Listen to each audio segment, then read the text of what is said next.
Saudara-saudara, pada sore hari ini saya akan menguraikan tentang 4 hal atau 4 dhamma yang akan menunjang perkembangan, yang di dalam bahasa Pali disebut sebagai Cattari Wuddhiyani.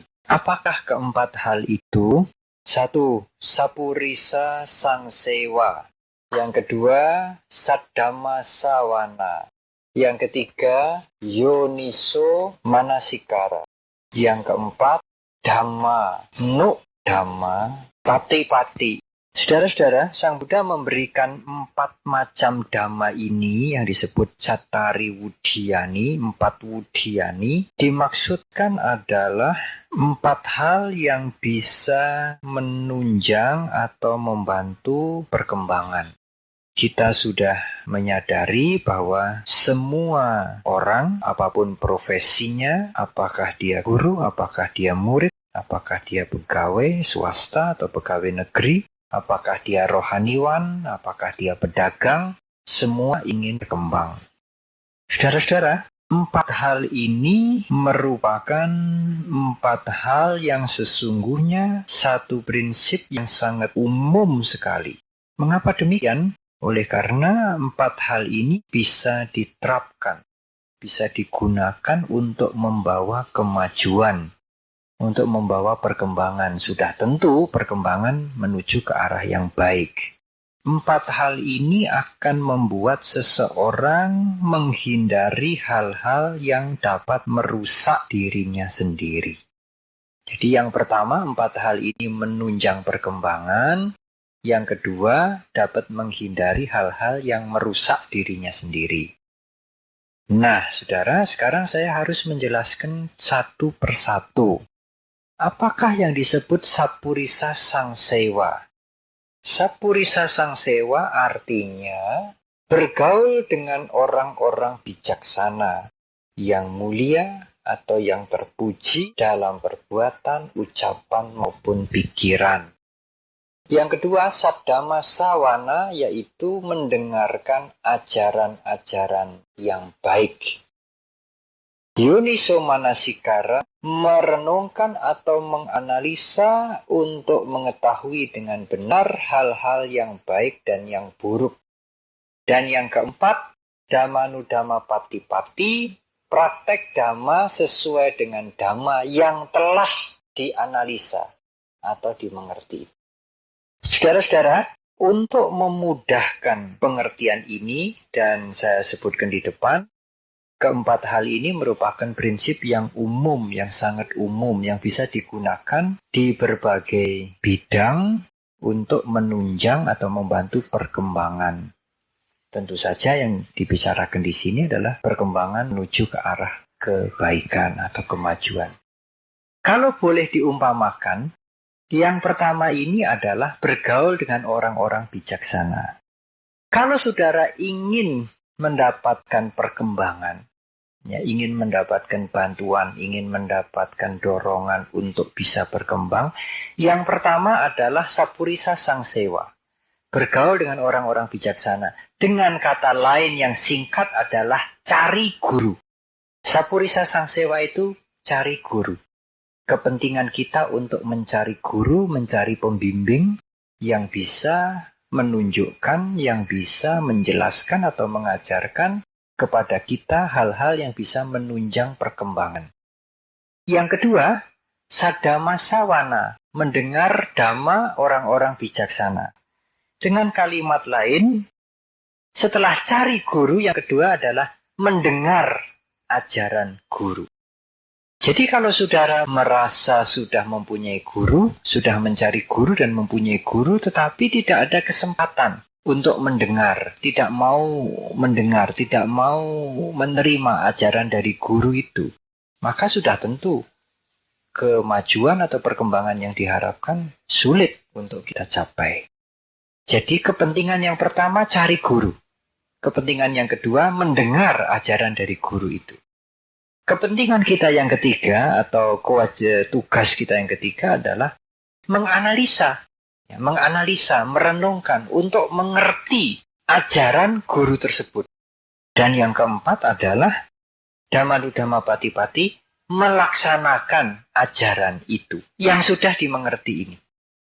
Oleh karena itu, saudara-saudara, saya sebutkan di depan bahwa 4 hal atau 4 macam dhamma ini sesungguhnya merupakan prinsip yang sangat umum yang membawa perkembangan atau yang menunjang perkembangan dalam bidang apapun, apakah saudara murid, apakah saudara guru, apakah saudara pegawai, pejabat, karyawan, apakah saudara sebagai sebagai manajer, apakah saudara sebagai rohaniwan, apakah saudara sebagai murid spiritual. Maka kepentingan kita pertama adalah mencari guru yang bisa memberikan petunjuk, yang bisa memberikan bimbingan, syukur memberikan contoh, sudah tentu, lalu mau mendengarkan ajaran dari guru yang sudah kita temui itu, kemudian berusaha untuk mengerti dengan sebaik-baiknya, dan kemudian melaksanakan. Sesungguhnya tidak sulit untuk mengerti ini. Cukup mudah, karena memang prinsip-prinsip ini adalah prinsip-prinsip yang sangat umum sekali.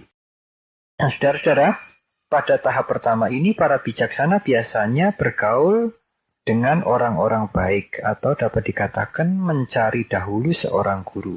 Kalau saudara ingin menjadi bijaksana, ya, untuk maju, tahap yang pertama sudah tentu adalah bergaul dengan orang-orang yang baik, dengan orang-orang yang bijaksana. Sebagai tahap pertama untuk maju, orang mencari guru. Saudara-saudara, di dalam mencari guru ya, yang baik, yang disebut Sattapurisa, ya, Sapurisa atau Sattapurisa, biasanya disebut juga dengan Sattapurisa, guru yang baik itu. Di dalam penjelasan disebutkan bahwa dalam mencari guru yang baik, Sang Buddha menegaskan kepada kita semua agar berhati-hati. Karena apa? Karena ada bermacam-macam jenis guru. Ada guru yang benar-benar berilmu, tapi ada guru yang mengerti tidak banyak. Ada guru yang mengajarkan sama ajiwa, mata pencaharian benar. Ada guru yang mengajarkan mica ajiwa, mata pencaharian yang tidak benar. Ada guru yang mengajarkan hal-hal yang jahat, ada guru yang mengajarkan hal-hal yang baik. Saudara-saudara, guru di sini bukan berarti lalu kita pergi, kita menjadi murid, membayar seperti di sekolah, tetapi guru di sini adalah guru yang bisa kita jumpai dalam kehidupan ini, yang bisa memberikan petunjuk. Jadi bukan guru secara formal yang mengajar kemudian kita memberikan honor atau memberikan gaji, tetapi guru yang memberikan petunjuk, yang bisa menunjukkan hal-hal yang bermanfaat, berharga, dan sebagainya. Saya akan mengulas sedikit tentang ini.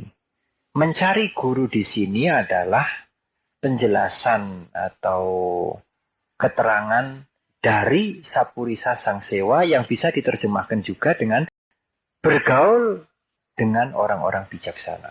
Saudara, mengapa hal ini ditaruh di tempat yang pertama? Padahal Sang Buddha menyampaikan dhamma ini lebih dari 2500 tahun yang lalu. Kalau kita melihat sekarang, saudara, dhamma yang pertama di dalam 4 wudyani, 4 dhamma yang menunjang perkembangan, Sapurisa Sangsewa bergaul dengan orang-orang bijaksana diletakkan di tempat yang pertama adalah sesuatu yang amat tepat sekali.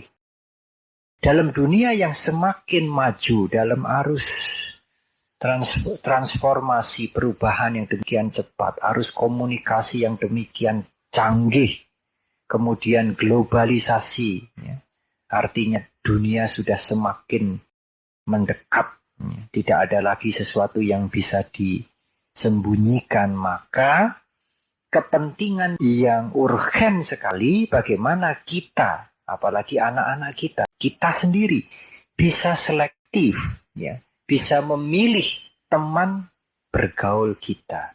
Tentu kalau kita kenalan di toko-toko atau di tempat kuliah dan sebagainya, itu tentu ya kita sebagai makhluk sosial kita akan berkenalan dengan baik. Tetapi untuk dijadikan teman, dan teman ini belum tentu pasangan hidup, ya, untuk dijadikan teman yang akrab, teman untuk bertukar pikiran, teman untuk bekerja sama, teman untuk merundingkan hal-hal kehidupan, teman yang dekat sekali. Kita tidak boleh dengan begitu saja menjadikan setiap teman kita menjadi teman yang dekat. Kita harus selektif. Kita harus melihat sejauh yang kita mampu. Karena teman itu secara tidak langsung bisa menjadi seperti guru. Dia akan memberikan pengaruhnya kepada kita. Dan karena kita belum mencapai kesucian pada hal-hal tertentu, maka kita akan mudah terpengaruh oleh lingkungan kita, oleh teman-teman sepergaulan kita. Maka bergaul dengan orang-orang bijaksana sekarang ini semakin terasa relevansinya.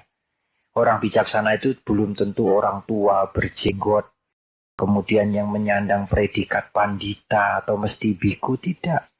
Tetapi pilihlah teman-teman saudara, pilihlah famili-famili saudara, pilihlah sahabat-sahabat saudara yang betul-betul bisa menjadi sahabat baik.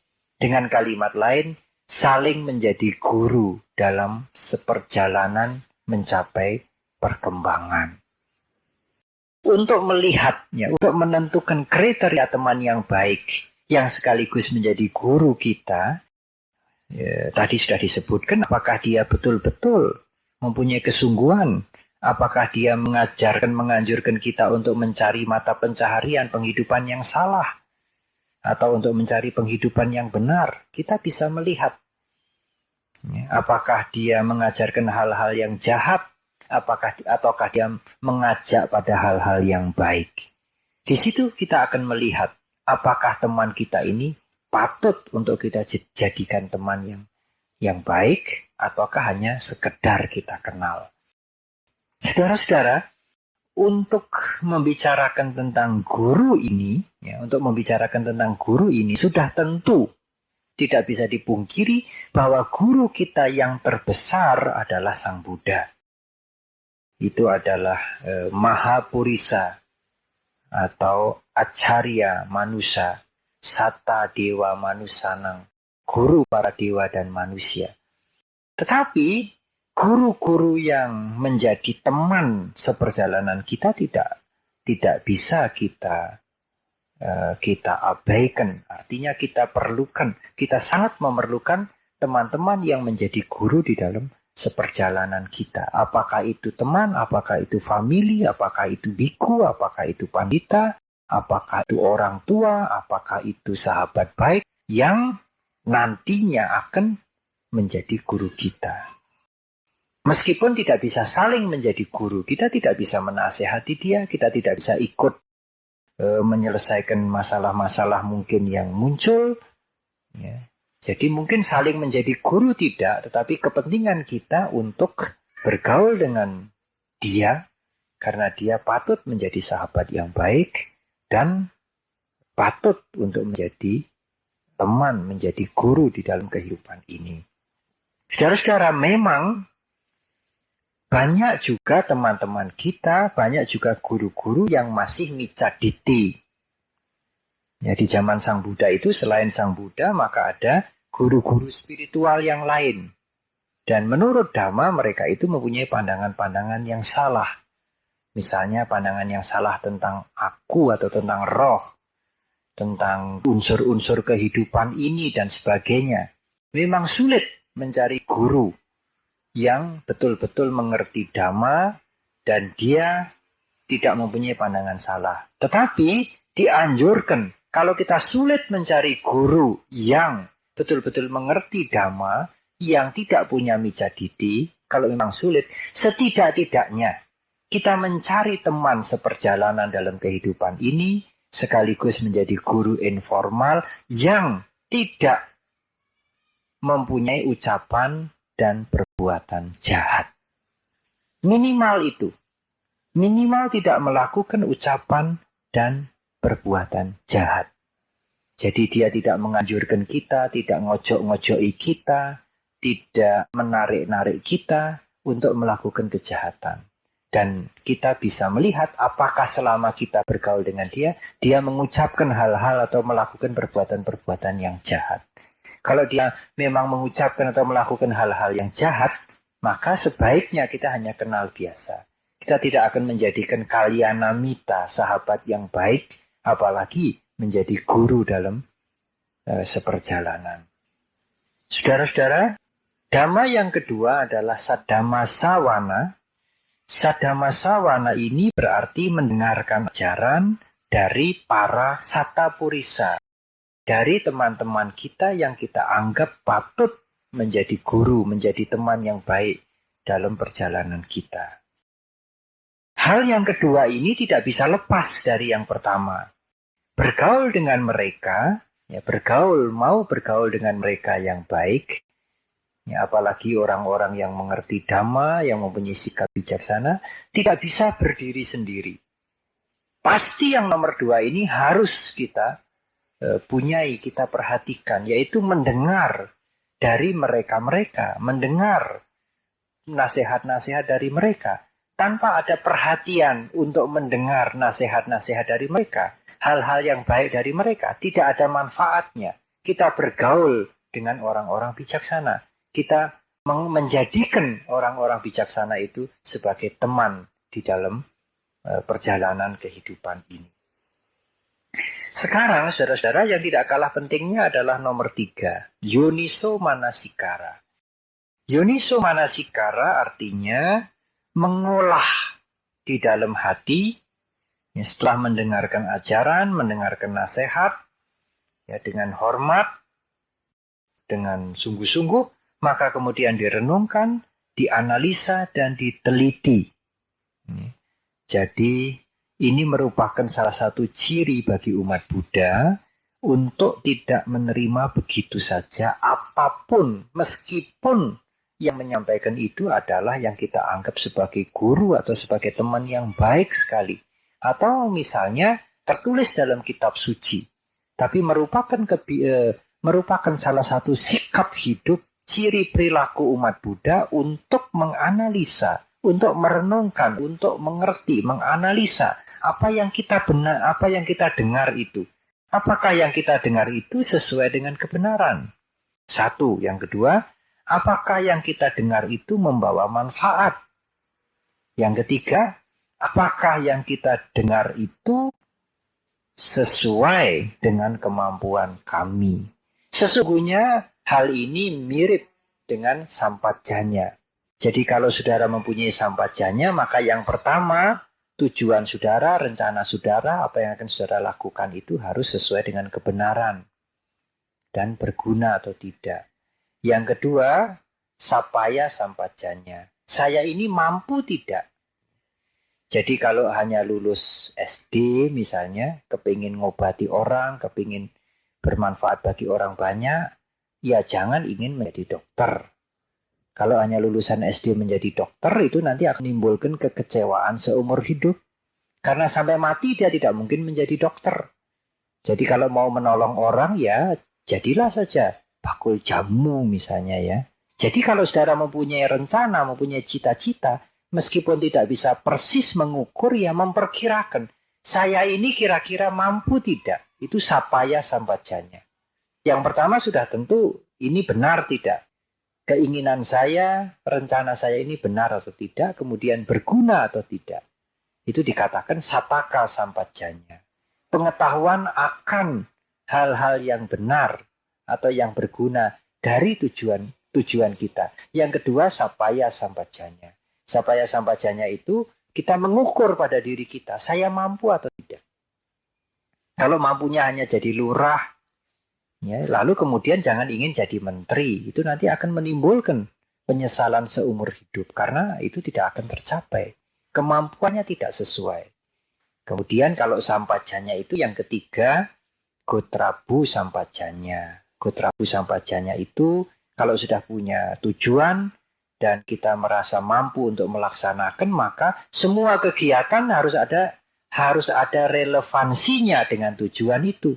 Jadi jangan membuat kegiatan yang sama sekali tidak ada sangkut pautnya. Nanti tidak menunjang untuk tercapainya cita-cita. Dan yang keempat, ini yang sukar di dalam sampajanya itu, menyadari bahwa tidak ada aku, tidak ada inti yang melakukan. Yang ada hanya proses. Tetapi yoniso manasikara ini lebih simple. Yoniso manasikara ini setelah kita mempunyai teman atau setelah kita berguru kepada seseorang yang bijaksana, yang baik, yang tidak mempunyai ucapan dan perbuatan jahat, syukur mempunyai pengetahuan dhamma yang cukup, ya, kemudian kita mendengarkan ajarannya, setelah kita mendengarkan ajarannya, petuahnya, petunjuknya, jalan keluar yang diberikan, kita renungkan. Apakah petunjuk yang diberikan itu benar? Apakah petunjuk yang diberikan itu tidak salah? Karena guru yang bijaksana itu pun belum Arya Pugala. Suatu ketika mungkin dia bisa salah, bisa tidak bijaksana, bisa lalai. Yang kedua, apakah petunjuk yang diberikan itu bermanfaat? Kalau memang bermanfaat, ya tentu kita ikuti. Kalau memang tidak bermanfaat, ya kita tinggalkan. Dan yang ketiga, apakah petunjuk itu sesuai dengan kemampuan kita untuk melaksanakan. Meskipun sesuatu itu berguna dan patut dilaksanakan, ya setelah kita mengetahui itu berguna, patut dilaksanakan, ada kalanya harus ditunda dulu karena waktunya tidak tepat. Nah ini kadang-kadang sulit. Apalagi kalau masih darah muda, itu sulit sekali. Apa yang diinginkan segera biasanya dilaksanakan segera. Ya kita bisa memaklumi karena mungkin kurang pengalaman, karena mungkin belum pernah melaksanakan, karena mungkin semangatnya yang begitu menggebu-gebu. Di zaman Sang Buddha ada contoh yaitu Mahapajapati Gotami. Mahapajapati Gotami ini adiknya dari Ratu Maya. Ratu Maya meninggal pada waktu pangeran berumur 5 hari dan kemudian pangeran diasuh oleh adiknya, oleh iinya, oleh bibi. Itu Mahapajapati Gotami yang menjadi istri kedua dari Raja Sudodana. Saudara-saudara, Mahapajapati Gotami ini berhasrat menjadi bhikkhuni. Tetapi Mahapajapati Gotami, ibu angkat atau ibu tiri Sang Buddha ini menunda niat untuk menjadi bhikkhuni itu. Mengapa? Karena Raja Sudodana itu sudah sangat tua sekali. Jadi usianya sudah sangat tua dan perlu dirawat. Setelah Raja Sudodana mangkat, baru hasrat Mahapajapati Gotami itu dilaksanakan. Jadi ibu angkat Sang Buddha kemudian meminta untuk ditasbihkan menjadi bhikkhuni. Itu menunggu sesudah Raja Sudodana mangkat. Ini saudara-saudara yang disebut yoniso manasikara. Jadi yoniso manasikara itu dalam kalimat yang lain menimbang-nimbang. Ya, menimbang-nimbang nasihat petunjuk-petunjuk yang diberikan kepada kita. Tentang kebenarannya, tentang manfaatnya, dan tentang kemampuan kita untuk melaksanakan. Dinasihatkan ada kalanya kita harus menunda dulu. Untuk menunggu kesempatan yang lebih baik untuk melaksanakan nasihat itu. Termasuk Dhamma ajaran Sang Buddha. Kita mungkin harus menunda dulu. Dhamma ajaran Sang Buddha ini, saya belum waktunya, ya, belum memungkinkan untuk melaksanakan. Karena kondisi-kondisi yang tidak menunjang. Saudara-saudara, yang terakhir adalah Dhammanudhamma Patipati. Dhammanudhamma Patipati tidak begitu sulit. Karena Dhammanudhamma Patipati artinya mempraktekkan Dhamma sesuai dengan apa yang sudah kita renungkan, apa yang sudah kita analisa. Jadi mempraktekkan Dhamma itu harus datang, ya, menjadi kesepakatan sesudah kita mengerti. Ya, di dalam penjelasan disebutkan juga bahwa yoniso manasikara itu di dalam belajar Dhamma, jadi tidak hanya di dalam bergaul menerima nasihat, tidak hanya di dalam menerima petunjuk dari teman-teman kita, di dalam belajar Dhamma, yoniso manasikara atau menganalisa, berusaha untuk mengerti apa yang kita pelajari itu sesuatu yang sangat perlu. Supaya apa, saudara-saudara? Saya ingin menekankan ini, supaya kita bisa mengerti dengan jelas mana yang Dhamma dan mana yang tradisi atau kebudayaan. Nah, itu sesuatu yang tidak bisa dihindari oleh agama-agama besar. Jadi Dhamma pertama kali diajarkan Sang Buddha kepada 5 orang pertapa. Itu hanya pelajaran seperti pelajaran dari guru kepada murid langsung. 5 pertapa ini setelah wasa pertama menjadi 60, menjadi ribuan, ratusan ribu, dan sekarang umat Buddha ini ratusan juta. Itu mempunyai wihara. Dulu Sang Buddha mengajar di taman-taman. Kemudian Sang Buddha mendapatkan taman dengan bangunan-bangunan yang ada, Weluwana. Kemudian mendapatkan persembahan wihara yang lebih besar lagi, Jetawana, Puba Arama, dan segala macam. Dan di zaman sekarang kita menjumpai wihara-wihara yang besar, organisasi. Ya, organisasi itu satu kelompok di dalam menyelesaikan kepentingan bersama. Dan kemudian berkembang dari satu negara ke negara lain. Dan banyak kita di dalam perkembangan itu agama Buddha berjumpa dengan kebudayaan, dengan tradisi. Nah, Yoniso Manasikara ini perlu sekali, sangat perlu supaya kita tahu mana yang Dhamma, mana yang ajaran yang bisa menunjang kita untuk maju, mana yang budaya, mana yang tradisi. Jadi maaf saja, misalnya saudara beragama Buddha, kemudian saudara memasang dupa. Itu tradisi, itu budaya yang kita juga melakukan. Dan kalau memasang dupa itu, apakah dupanya harus panjang? Apakah dupanya tidak boleh yang pendek? Nah, itu kita tidak boleh menjadikan itu sebagai patokan, ya, sebagai satu harga mati. Kalau menyalakan dupa itu, dupanya harus panjang. Dan dupanya harus 3 misalnya. Andai kata kita mau menyalakan 1 juga boleh. Kalau kita mau menyalakan pendek juga boleh. Karena menyalakan dupa itu termasuk budaya. Kebudayaan dalam arti yang lebih jelas lagi tradisi. Tetapi itu sesuatu yang bermanfaat kalau kita bisa melakukan itu dengan pengertian yang benar. Kalau kita melakukan itu dengan pengertian yang salah, dupanya harus 3, dupanya harus panjang, tidak boleh pakai serbuk, dan kalau tidak memakai dupa, kebaktiannya tidak jadi, tidak sah, tidak bermanfaat, itu menjadi berupacara dengan pengertian yang salah. Dan banyak macam. Apakah berkebaktian harus ada bunga? Apakah berkebaktian kemudian harus ada patung? Dan apakah patungnya harus bersikap begini, bersikap begitu? Itu semua budaya.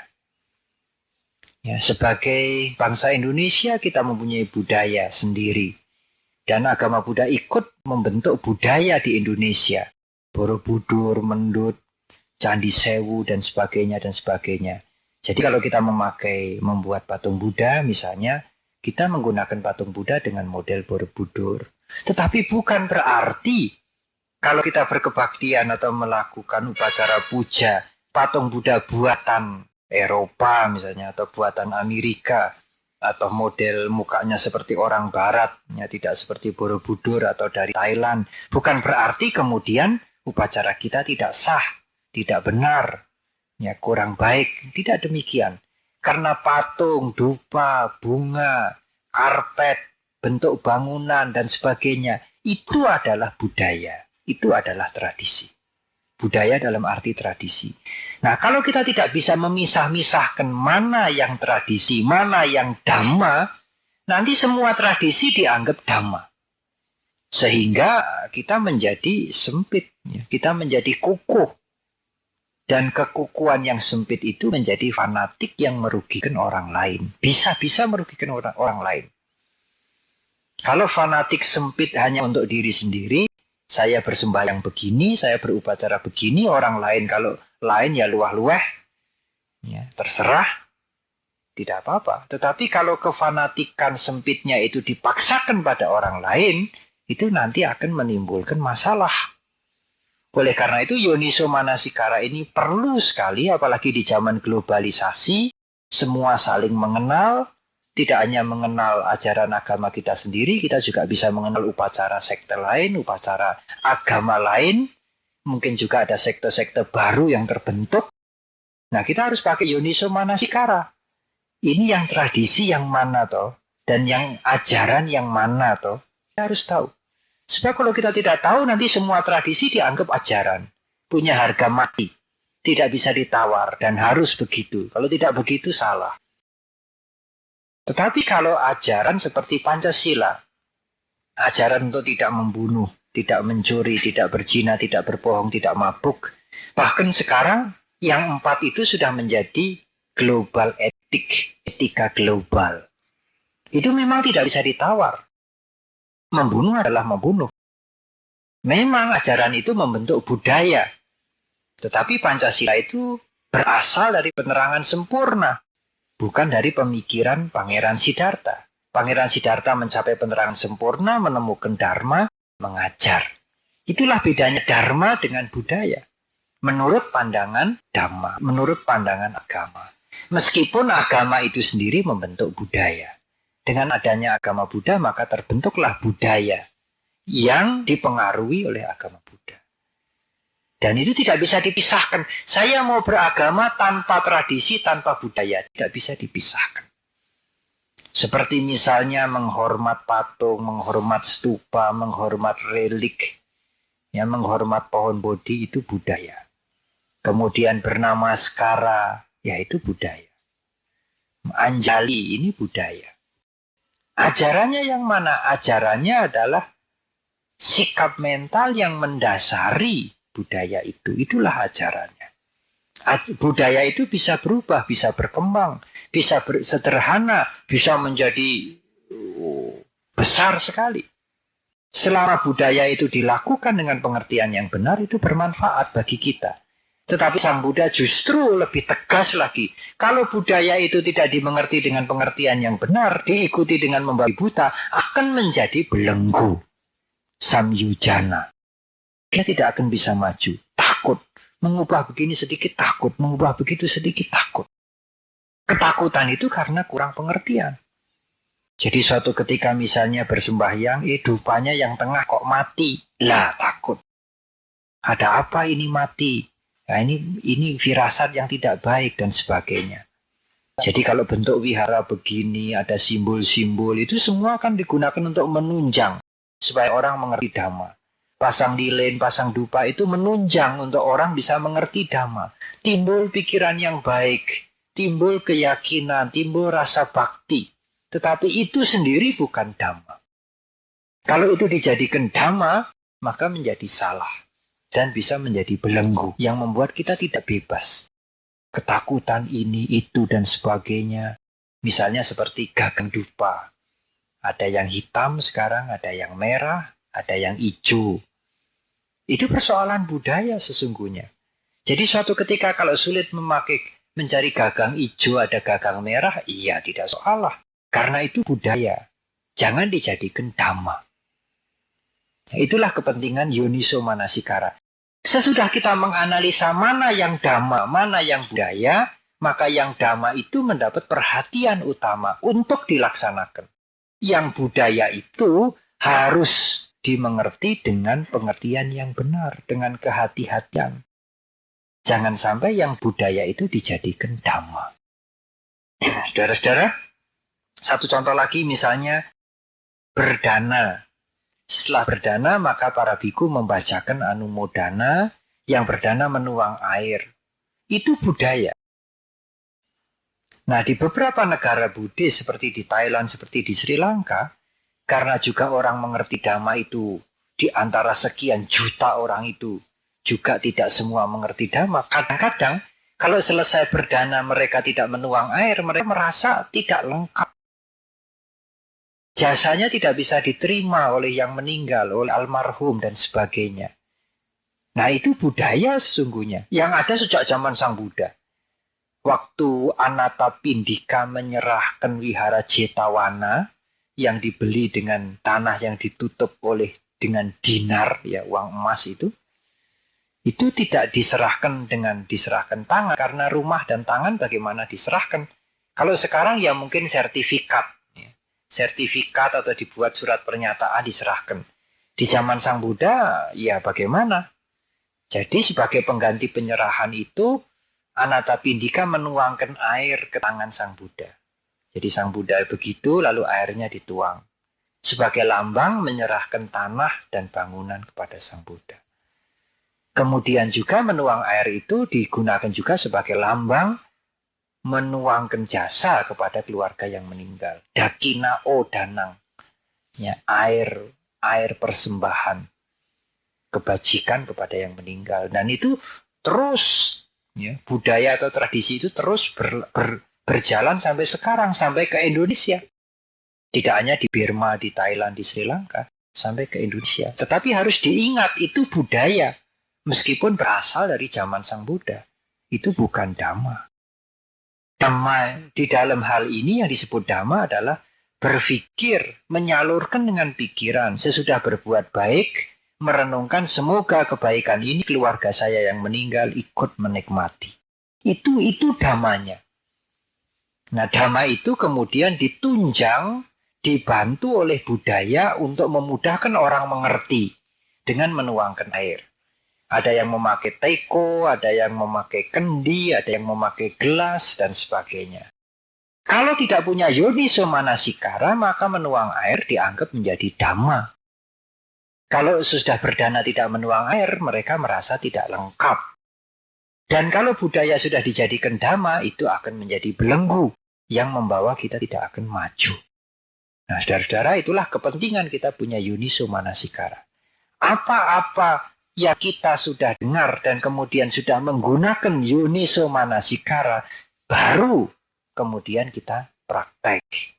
Itu urutannya, oleh karena itu dhammanu dhamma patipati diletakkan yang terakhir.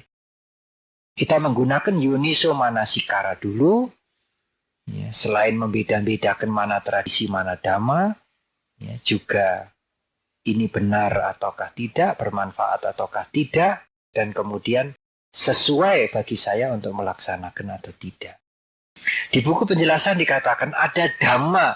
Apakah dhamma itu ada yang tidak sesuai untuk dilaksanakan, Bante? Masa ada dhamma Sang Buddha yang tidak sesuai untuk dilaksanakan? Ada. Ada dhamma Sang Buddha yang menjelaskan tentang kewajiban suami kepada istri, kewajiban istri kepada suami. Nah, itu tidak sesuai untuk saya. Meskipun itu dhamma. Jelas di dalam sutta. Sang Buddha yang memberikan sendiri. Tetapi dhamma yang Sang Buddha berikan sendiri itu sesuai untuk orang yang berkeluarga. Suami kepada istri, istri kepada suami. Tidak sesuai bagi samana, tidak sesuai bagi para bhikkhu samanera. Jadi meskipun ajaran Sang Buddha sendiri, kita tidak bisa membabi buta. Seperti di kepercayaan lain, kalau sudah kitab suci, ajaran Sang Buddha sendiri kan mesti benar, mesti baik. Iya, kita boleh mempunyai keyakinan mesti benar, mesti baik. Tapi sesuai atau tidak? Nah, kita harus melihat ajaran ini sesuai atau tidak. Ini menjadi porsi saya atau tidak. Andai kata sesuai bagi saya, menjadi porsi bagi saya, waktunya sesuai atau tidak. Bila perlu, kita harus menunggu untuk melaksanakan itu. Itu termasuk juga yoniso manasikara. Apalagi kalau kita bergaul secara umum, mendengarkan nasihat-nasihat orang ramai, mendengarkan nasihat teman dekat kita, teman baik kita, itu lebih-lebih lagi. Kita juga harus merenungkan, harus menganalisa, ini benar apa tidak? Ini bermanfaat atau tidak? Ini sesuai bagi saya atau tidak? Ya, saudara-saudara, demikianlah 4 hal atau 4 dhamma yang menunjang perkembangan. Sekarang ada permasalahan yang timbul. Bante, kalau saya sudah mengerti dan berusaha untuk mewujudkan 4 macam dhamma dalam kehidupan sehari-hari, tetapi saya kok tidak maju-maju. Apa sebabnya? Saya sudah memilih teman bergaul, saya juga sudah memilih guru. Selain Sang Buddha guru besar, saya juga sudah memilih guru. Sang Buddha kan sudah guru besar, tetapi kan sudah jauh, sudah meninggal. Kita kan perlu guru dhamma, kan kita perlu para bhikkhu yang bisa mengajarkan dhamma, pandita, dan sebagainya. Kalau kita hanya berguru pada Sang Buddha seorang, bagaimana dhamma bisa sampai kepada kita? Kita perlu kita perlu guru, kita perlu teman-teman, kita perlu orang-orang yang bijaksana. Dan kita sudah melakukan. Kita mendengarkan dhamma dengan baik-baik, kita menggunakan yoniso manasikara, dan kami sudah praktek dengan sejauh kemampuan kami. Tetapi Bante, mengapa tidak maju-maju? Mengapa sulit untuk maju? Mengapa sulit untuk berkembang? Berkembangnya itu lambat sekali. Nah, untuk menunjang kemajuan, Sang Buddha memberikan 4 hal atau 4 dhamma yang lain. 4 dhamma yang lain inilah yang akan menunjang kemajuan, yang akan mendorong kemajuan. Jadi kalau 4 hal ini membawa perkembangan atau kemajuan, tetapi cukup sulit, ya, cukup sulit. Tentu ada faktor yang lain yang kurang. Jadi misalnya 4 hal ini adalah usaha kita untuk berkembang. Kita perlu kereta, kita perlu alat-alat. Tetapi dengan kereta, dengan alat-alat itu mengapa sulit untuk maju? Nah, tentu ada faktor lain yang tidak menunjang untuk cepat menjadi maju. Oleh karena itu ada 4 hal yang lain yang Sang Buddha sebutkan, yang Sang Buddha namakan sebagai 4 roda. Sang Buddha namakan sebagai 4 roda itu bahwa meskipun kereta, meskipun cukup segala macam, cukup kondisi cukup, kalau tidak ada roda maka seperti kendaraan yang sulit untuk maju. Ya dia bisa maju. Kalau dipaksa digeret ya bisa maju. Ketimbang tidak mempunyai kereta, ketimbang tidak mempunyai gerbong, gerobak. Ya. Tapi karena tidak ada rodanya maka majunya itu seret sekali, sulit sekali. Sang Buddha mengumpamakan dhamma yang 4 selanjutnya ini sebagai cakra, sebagai roda yang akan menunjang kemajuan atau perkembangan. Saudara, 4 cakra, ya, cakra dalam Sanskerta disebut cakra, 4 cakra, 4 roda. Saudara, kalau saudara nanti melihat 4 roda ini, kalau orang kurang ini ya memang tidak bisa maju. Jadi meskipun punya guru yang baik, guru yang tulus, yang baik, yang suka membimbing dengan tulus hati, meskipun dia belajar dengan sungguh-sungguh, memperhatikan praktek, seperti para biku mempunyai guru yang baik, mendengarkan, Yuniso Manasikara praktek, menjalankan sila dengan baik, meditasi, kok orang maju-maju ya, kok tidak maju-maju. Saya ini jalankan sila ya sebaik-baiknya, meditasi ya sebanyak-banyaknya, kok ya tidak maju-maju, kekotoran batin kok ya masih, kesucian kok tidak tercapai. Demikian juga mungkin di dalam usaha-usaha sekuler, usaha-usaha duniawi. Saya ya sekolah sampai pol, sampai tinggi, kemudian saya cari kerjaan mana-mana, kemudian saya juga sudah berlaku sopan, apalagi saya sudah pernah punya pengalaman kerja, kok tidak dapat. Andai kata dapat kok sulit sekali, gajinya sedikit, pindah lagi sami mawon, sama saja. Mengapa? Nah, tentu ada faktor lain yang tidak menunjang atau tidak adanya dorongan untuk maju. Meskipun faktor yang 4 di depan itu sudah dipunyai. Guru dipunyai, ilmu dipunyai, apalagi pengalaman dipunyai, usaha dipunyai, ketekunan dipunyai, tetapi tidak maju-maju. Kalau di kepercayaan lain mungkin atau di agama lain orang mengatakan, kan itu nasib orang berbeda-beda. Manusia boleh berusaha, tapi nasibnya itu kan sudah digariskan kan. Saudara-saudara, Dhamma, ajaran Sang Buddha menguraikan bahwa memang ada faktor yang kurang. Kalau memang kita sulit sekali untuk maju, maka faktor yang kurang itu dinamakan roda. Kalau memang roda ini ada, maka tentunya gerobak itu tidak akan sulit untuk didorong maju dan akan maju dengan cepat. Roda yang pertama adalah patirupa desawasa. Saudara-saudara, belajar agama Buddha ini mungkin yang sulit itu bahasa Palinya ini. Tapi tidak ada keharusan bahasa Pali ini untuk diingat. Ini bahasa Pali ini juga budaya, bukan dhamma.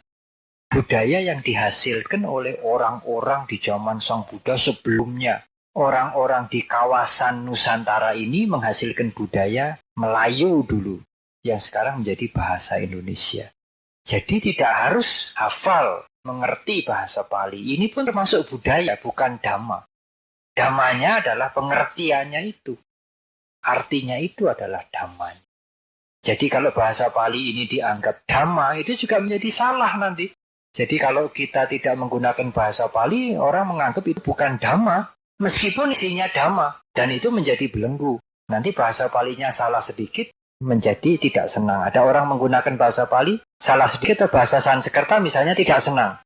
Karena orang tersebut sudah menganggap bahwa Pali itu dhamma. Nah itulah pengertian yang salah. Bahasa itu budaya, bukan dhamma.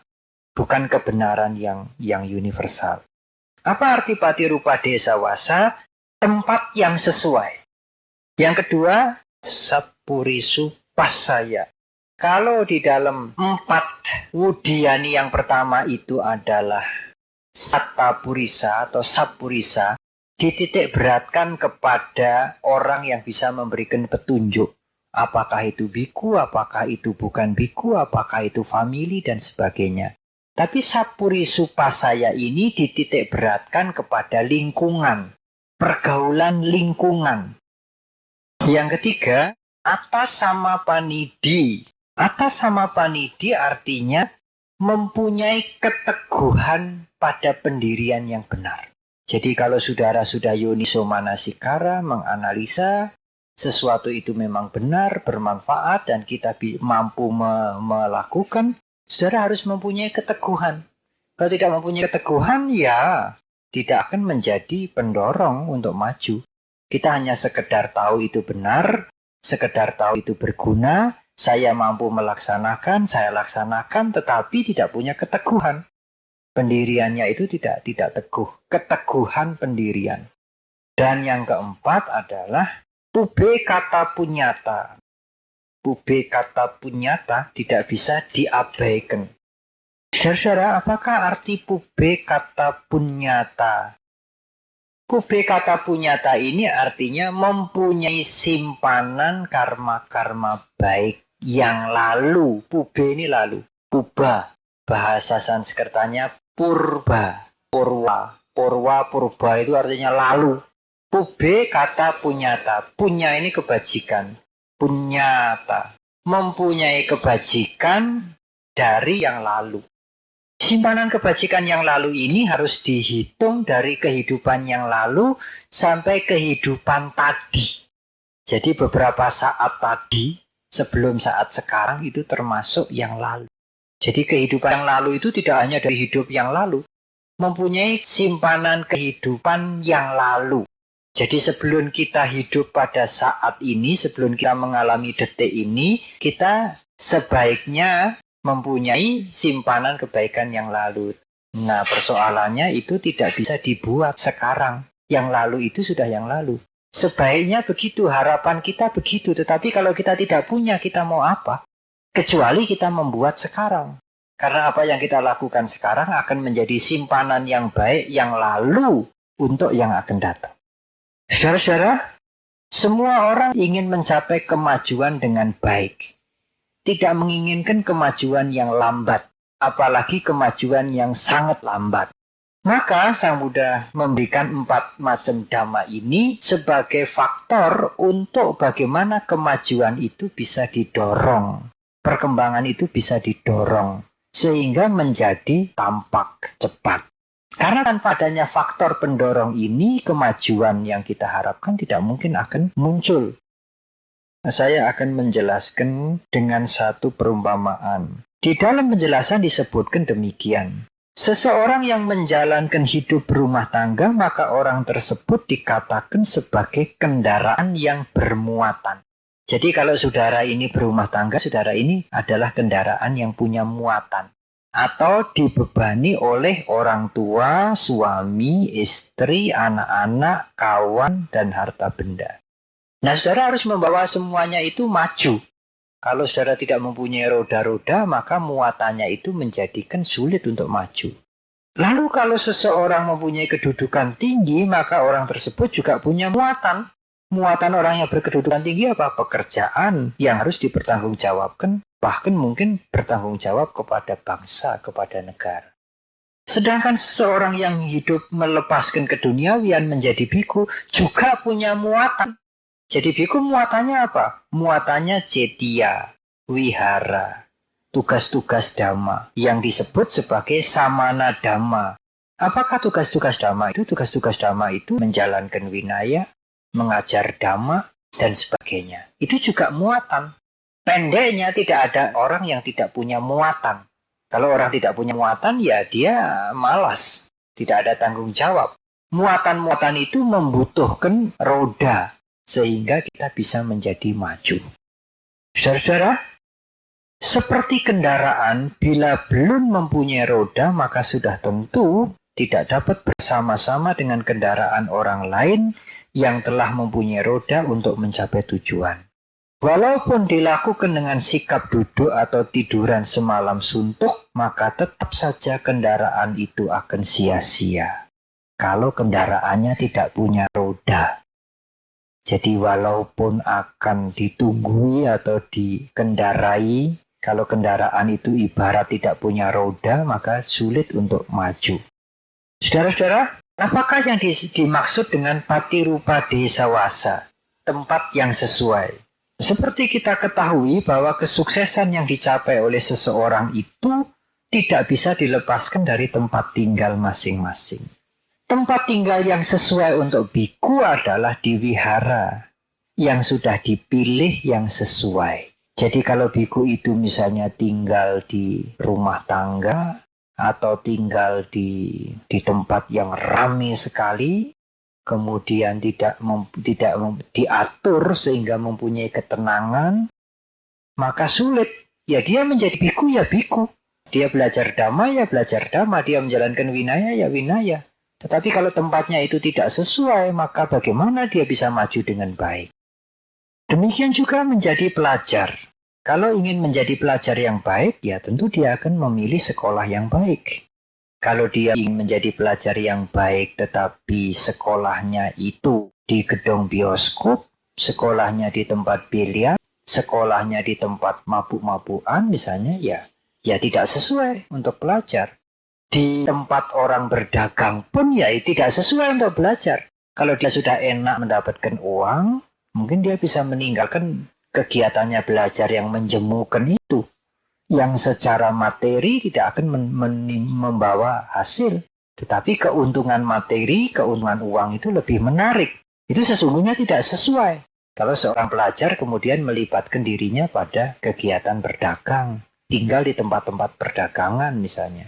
Demikian juga seorang petani, tempat yang sesuai patirupa desawasa, dia harus memilih sawah yang sesuai untuk benih yang ditanam. Mungkin menanam padi menjadi lain dengan menanam tembakau. Menanam tembakau menjadi lain dengan menanam palawija. Ya, menanam palawija akan menjadi lain dengan mereka yang berkebun. Ya, menanam karet misalnya, atau menanam kelapa sawit, menanam coklat. Kalau dia tidak bisa memilih tempat yang sesuai, kalau dia mengabaikan patirupa desawasa, ya apa yang dia lakukan itu sia-sia. Berbuah sih berbuah mungkin, tetapi tidak akan cukup berhasil. Majunya itu seret sekali, lambat sekali. Karena dia tidak memperhatikan tempat yang sesuai. Begitu pula dengan petani. Meskipun para petani itu memiliki benih-benih yang terbaik, akan tetapi bila mereka tidak memilih tempat yang sesuai untuk tanamannya itu, maka sudah tentu tidak akan menghasilkan buah yang baik. Iya, mungkin di zaman sekarang ini sulit memilih tempat yang sesuai untuk tinggal, tetapi itu tidak bisa diabaikan. Jadi kalau saudara ingin maju, kalau saudara nanti berkeluarga, terutama yang belum berkeluarga, anak-anak saudara ingin mendapatkan lingkungan yang baik, ya lingkungan itu harus dipilih. Jangan lingkungan yang tidak baik. Saya baru saja membaca, aneh tapi nyata, di koran apa saya lupa, ada ujian IPS, ilmu pengetahuan sosial. Seorang guru mengkoreksi, memeriksa hasil jawaban murid-muridnya. Di dalam pertanyaan dari mata ujian IPS itu, ilmu pengetahuan sosial, ditanyakan, apakah mata pencaharian masyarakat di daerah kamu tinggal? Dia tulis apa? Maling. Jadi anak itu menjawab, mata pencaharian masyarakat saya tinggal itu maling. Ya, jadi kalau saudara menginginkan nanti anak-anak saudara mempunyai pengaruh yang baik, ya bagaimana saudara bisa memilih lingkungan yang baik? Ya jangan di lingkungan maling lah, daerah judi dan sebagainya. Di sini disebutkan, ini agak panjang penjelasannya. Di dalam agama Buddha diterangkan adanya 4 sapaya. 4 faktor yang patut dimiliki untuk mendapatkan tempat yang sesuai. Menurut Dhamma, kriteria tempat yang sesuai itu adalah awasa sapaya. Awasa itu tempat tinggal ya, saudara. Awasa sapaya. S-nya ini sapaya. Nulisnya sama, double P. Sapaya. Seperti sampajanya kan, sapaya sampajanya. Sapaya itu patut. Tempat yang patut. Artinya tempat yang dapat memberikan kesejahteraan. Misalnya udara yang baik. Lokasi yang strategis. Strategis untuk apa? Baik untuk apa? Untuk petani, lain untuk pedagang. Lain untuk dunia pendidikan misalnya. Lain untuk biku. Ya lain. Nah, yang kedua adalah Pugala Sapaya. Tempat yang baik, Patirupa Desawasa itu harus memenuhi kriteria ini. Pugala Sapaya. Apakah artinya Pugala Sapaya? Lingkungan masyarakat yang baik. Mengerti ajaran agama, dan juga tahu sopan santun. Ya, itu termasuk Sapaya, termasuk kriteria dari lingkungan yang baik. Nah, ini tidak kalah pentingnya. Apakah yang ketiga? Ahara sapaya. Ini saudara akan gampang mengerti untuk syarat yang ketiga ini. Lingkungan yang baik adalah selain awasa sapaya, pugala sapaya, yang disebut lingkungan atau tempat yang baik harus ahara sapaya. Artinya cukup makanan. Nek ora cukup makanan itu bukan tempat yang baik. Sulit. Cari makan sulit. Jadi tempat yang baik itu harus makanan yang cukup. Sehingga tidak sulit memperoleh pangan. Jadi kalau saudara tinggal di daerah yang cukup makanan, maka itu termasuk salah satu faktor dari tempat yang baik. Lingkungan yang baik. Dan tempatnya itu sesuai bagi bidang profesi saudara. Bidang pekerjaan saudara. Dan yang terakhir tidak kalah pentingnya adalah Dhamma Sapaya. Apa artinya Dhamma Sapaya? Masyarakat situ mempunyai administrasi yang baik dan ada pendidikan. Jadi kalau saudara tinggal di daerah yang sulit sekali mencari tempat untuk mendidik anak-anak saudara, tidak ada ajaran agama, kemudian administrasinya korat-karit, kalang kabut, siapa yang bertanggung jawab di daerah ini dan sebagainya. Tata administrasi, tata desanya tidak rapi, pemerintahnya tidak rapi, itu sudah tentu menjadi penghalang bagi kita, menjadi kesulitan bagi kita. Jadi tempat tinggal yang baik itu tempatnya strategis sesuai dengan profesi kita, kemudian lingkungan masyarakatnya itu baik, sopan santun, mengenal agama, cukup makanan, dan ada pendidikan, ada tempat untuk pendidikan. Ini adalah batasan kriteria dari Patirupa Desawasa. Saudara-saudara, apa yang disebut Sapurisa Sapaya? Sapurisa Sapaya ini pentingnya pergaulan. Kalau tadi saya sudah menyinggung pergaulan, di sini ketemu lagi pergaulan. Kalau yang 4 Wudiani itu pergaulan terutama kepada orang-orang yang bisa dijadikan guru, tetapi pergaulan dalam 4 roda ini adalah pergaulan dalam artian umum. Karena tidak bisa dipungkiri, di dalam masyarakat itu ada kelompok-kelompok. Meskipun bukan kelompok yang formal, kelompok organisasi formal. Ada kelompok orang-orang yang baik, ada kelompok orang-orang yang netral, ada kelompok orang-orang yang tidak baik. Nah, untuk memilih pergaulan, sudah tentu kita harus memilih bergaul dengan kelompok-kelompok orang-orang yang baik. Orang-orang yang netral itu ya acuh tak acuh.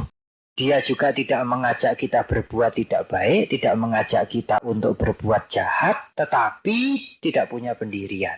Nah, kelompok orang-orang yang tidak baik itu kelompok orang-orang yang memang sengaja mengajak kita untuk judi, mengajak kita untuk foya-foya, mengajak kita untuk berbuat yang tidak bermanfaat, mengajak kita untuk mencoba-coba hal-hal yang berbahaya dan sebagainya. Itulah pentingnya kita membawakan diri kita untuk mencari bergaul dengan lingkungan atau dengan kelompok-kelompok yang baik. Karena itu akan mendukung kemajuan. Kalau saudara mempunyai perusahaan yang besar untuk merekrut, mencari tenaga kerja, saudara juga mencari dengan baik. Bahkan mengundang psikolog untuk membuat tes. Tidak hanya main terima begitu saja. Karena kalau main terima begitu saja itu menjadi, ya pegawainya banyak, tapi tidak maju, tidak efektif. Untuk menjadi maju dengan baik menjadi sulit. Karena pegawai-pegawai yang diterima itu tidak sesuai, tidak sapaya, ya, tidak sesuai bagi program itu. Dan juga karena tidak sesuai mungkin bisa mengganggu. Biasanya bagian personalia itu selain melihat profesinya, keahliannya, juga melihat sikapnya, tingkah lakunya. Tes-tes psikologi itu akan lihat, orang ini suka memberontak, orang ini suka melawan, orang ini suka mencari alibi, mencari alasan, orang ini suka tidak punya pendirian, itu kelihatan semua. Dulu pada waktu sekolah tinggi Sangga masih berjalan, pada waktu kita menerima siswa untuk menjadi samnera tetap, semuanya harus mengikuti psikotes. Dan menurut Dr. Ratna, psikotes itu tidak mungkin ditipu. Itu digunakan dari Amerika sampai ke Rusia sampai ke Eropa. Kemungkinan tidak tepat hanya 2%. Jadi di grafiknya itu akan kelihatan. Jadi kalau grafik ini naik, ini artinya orang ini tidak bisa dipercaya. Dan tidak bisa dipercayanya itu, kemudian dia menipu, dan untuk menutupi menipu itu dia banyak punya alasan. Kalau yang orang ini dia menipu, banyak menipu, tetapi karena dia tidak punya pendirian, itu bisa kelihatan semua. Saya juga pernah tanya, bagaimana kalau yang mengisi ini tidak jujur? Kalau yang mengisi tidak jujur juga ketahuan. Sebab saya tidak bisa membaca grafiknya, kalau ini naik, ini mesti turun. Kalau ini naik, ini mesti naik. Nah, ini menipu. Yang mengisi menipu. Dan itu tidak valid. Dia harus mengisi lagi dengan jujur. Kalau dia mengisi lagi tidak dengan jujur, dia lebih baik tidak usah diterima. Jadi meskipun orang mencari tenaga kerja, itu apa yang diajarkan Sang Buddha ini ternyata berlaku. Kalau usahanya ingin maju, dia juga tidak boleh sembarangan mencari tenaga kerja. Dia harus mencari tenaga kerja yang sesuai. Selain mempunyai skill, selain mempunyai kecakapan yang sesuai, tenaga kerja itu biasanya juga dilihat sifat pribadinya. Apakah dia suka melawan, suka memberontak, suka berbohong, cari alibi, atau jujur, atau agresif, atau pasif, itu akan kelihatan semua. Dan kalau saudara ingin tes itu biasanya di perusahaan itu biayanya satu orang kalau tidak salah 50 atau 75 ribu untuk psikotes tertulis itu. Dan itu soal yang harus dijawab tuh banyak sekali, ratusan. Dan tidak harus selesai dan tidak bisa selesai. Dan kalau kami minta tolong Dr. Ratna, biasanya dia gratis, ya, tidak membayar. Jadi kalau tante mau ngeteskan suami, ngeteskan istri, ngeteskan anak, bisa. Ya nanti itu akan dikirim. Soalnya dikirim dan harus diisi, ditunggui. Ya, diisi, ditunggui, berapa menit, selesai tidak selesai, harus selesai. Jadi itu 60 menit atau 90 menit. Jadi meskipun tidak selesai, dia harus berhenti. Harus diisi berkesinambungan, tidak boleh terputus-putus. Ditunggui, diisi berkesinambungan, waktunya selesai. Nanti tesnya ini bisa dikirim. Kirim ke Jakarta sana. Nanti dia yang membaca. Kita tidak bisa membaca. Ada grafiknya, lalu dia dikasih deskripsi. Orang ini punya sifat bagaimana. Jadi ada baiknya juga suami-suami, istri-istri itu di psikotes itu ada baiknya. Ya supaya kekurangannya bisa diperbaiki. Saudara-saudara, apa yang disebut dengan Atasamapannidi, roda yang ketiga. Roda yang ketiga ini dikatakan mempunyai keteguhan pendirian. Apakah yang dimaksudkan mempunyai keteguhan pendirian? Seseorang harus mampu memutuskan yang baik dan yang sesuai dengan kemampuannya sendiri. Lebih baik menjadi biku, maka memutuskan untuk menjadi biku. Kalau lebih baik menjadi pedagang, maka memutuskan untuk menjadi pedagang. Ya, ini keterangan yang singkat. Orang yang tidak mempunyai tujuan sama sekali, dikatakan orang yang membiarkan kehidupannya menjadi apa adanya. Orang yang demikian ini bersifat lemah, membiarkan kehidupan ini bagaikan kapal di laut tanpa tujuan.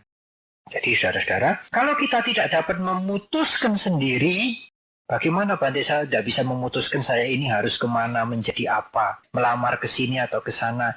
maka kita wajib berkonsultasi dengan Satapurisa. Jadi di depan kan kita sudah mendapatkan Sapurisa, ya. Sapurisa atau Satapurisa. Orang yang kita anggap guru, umurnya mungkin belum tua tetapi sudah dituakan. Nah, kita wajib berkonsultasi dengan mereka. Itulah gunanya mempunyai guru informal. Saya ini ada pekerjaan diterima, ini diterima, itu diterima. Saya memilih yang mana, saya belum punya pengalaman. Itu perlunya Satapurisa. Atau saya ingin begini juga baik, begitu juga baik. Mulai dagang ini juga baik, mulai pekerjaan itu juga baik. Kira-kira bagi saya mana yang sesuai? Saudara-saudara, inilah arti dari Atasamapannidi. Jadi kita harus mempunyai keputusan yang tegas dan keputusan itu harus dipegang sebagai pendirian. Kalau saudara hanya berguru, hanya belajar dan mengerti baik-baik, berguna, dan yang saya mampu ini banyak, Bante. Ini ya saya mampu, ini ya saya mampu, ini ya saya mampu. Tapi saudara tidak mengambil keputusan. Sehingga saudara mengerjakan ya ini sedikit, itu sedikit, ini sedikit, itu sedikit. Itu tidak bisa membawa maju. Jadi menurut Dhamma, sesuatu yang bisa membawa maju itu sesuatu yang diputuskan dengan jelas dan kemudian dipegang sebagai pendirian. Baru itu bisa membawa kemajuan. Jadi tidak pindah-pindah, tidak ganti-ganti, meskipun yang dipindah-pindah itu sesuatu yang baik semua. Dan dia mampu melaksanakan semua. Apalagi di zaman modern ini kan sudah dikenal profesionalisme. Jadi spesialisasi. Kita tidak bisa lagi mengerjakan semua pekerjaan, semua dikerjakan sendiri karena mampu, itu nanti tidak maju. Kalau wihara itu masih kecil, atau warung itu masih kecil, itu kulaan sendiri. Sesudah kulaan sendiri, ditoto sendiri. Dijual sendiri, dilayani sendiri, dibuntel sendiri, bendahara sendiri, dihitung sendiri. Bisa. Tetapi kalau nanti toko saudara sudah menjadi besar seperti apa ya? Supermarket ya, department store ya, besar. Itu tidak bisa lagi begitu. Yang kulaan ya harus ada sendiri. Yang jaga gudang sendiri, tidak bisa dijaga sendiri. Kemudian yang marketing ya, yang menjual ya harus ada sendiri. Pembukuan ada sendiri, kemudian harus ada audit dan sebagainya. Harus sudah spesialisasi. Jadi tidak bisa dipegang sendiri, karena mampu. Saya jual ya mampu kok, terima tamu ya mampu, ngurus gudang ya mampu, pembukuan ya mampu, beli sendiri ya mampu. Ya akhirnya tidak mampu semua. Tidak bisa lagi begitu. Jadi Atasamapannidi itu kalau dijabarkan menjadi luas, kita harus mengambil satu keputusan yang sesuai untuk saya. Meskipun saya ini bos yang memiliki modal, saya ingin ikut mengelola toko ini. Saya paling mampu di bidang apa? Di bidang membeli barang, apa di bidang penjualan, apa di bidang yang lain. Meskipun yang lain-lain juga mampu, saudara harus mengambil keputusan yang tegas. Jelas, tegas, dan saudara harus pegang itu. Tanpa begitu tidak bisa maju. Jadi prinsip yang diberikan Sang Buddha ini sesuai sekali dengan mungkin prinsip ekonomi modern dan sebagainya. Tidak bisa lagi borong pekerjaan itu tidak bisa lagi. Jadi saudara kalau ingin maju harus punya roda yang namanya Atasamapannidi. Punya keputusan yang jelas, pekerjaan yang mampu saudara kerjakan apa dan harus saudara pegang. Dan yang keempat tidak kalah pentingnya harus punya simpanan kebajikan dari kehidupan yang lalu dan dari waktu yang lalu. Tanpa adanya roda yang keempat ini juga agak seret, agak sulit. Apalagi kalau simpanan yang lalu ini bukan kebajikan tapi kejahatan. Itu nanti banyak sentimen, banyak rintangan, banyak fitnah, banyak rugi, banyak ditipu dan sebagainya.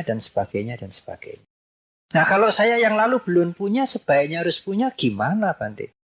Tidak bisa hutang, tidak bisa pinjam. Ya sebaiknya sekarang mulai menyimpan. Karena apa yang baik yang kita lakukan sekarang, besok menjadi yang lalu. Yang kita lakukan sekarang ini, besok pagi menjadi yang lalu. Yang kita lakukan besok pagi hari Sabtu itu, nanti hari Minggu menjadi faktor yang lalu. Yang kita lakukan hari Sabtu, hari Jumat, hari Kamis itu menjadi yang lalu. Jadi apa yang kita lakukan sekarang dengan belajar dhamma, dengan berbuat baik, dengan menahan emosi, menjalankan sila, ini menjadi faktor yang baik yang lalu untuk 1 jam kemudian. Bahkan untuk detik yang akan datang.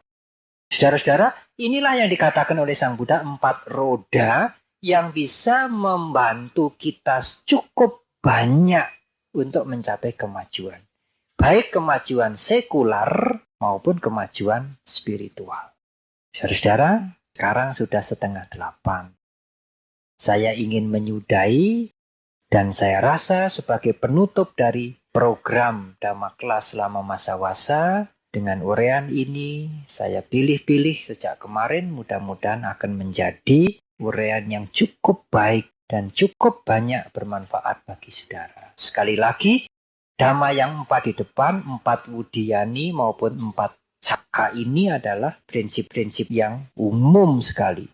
Baik membantu kita menunjang perkembangan dan mendorong kemajuan di bidang spiritual, demikian juga di bidang duniawi.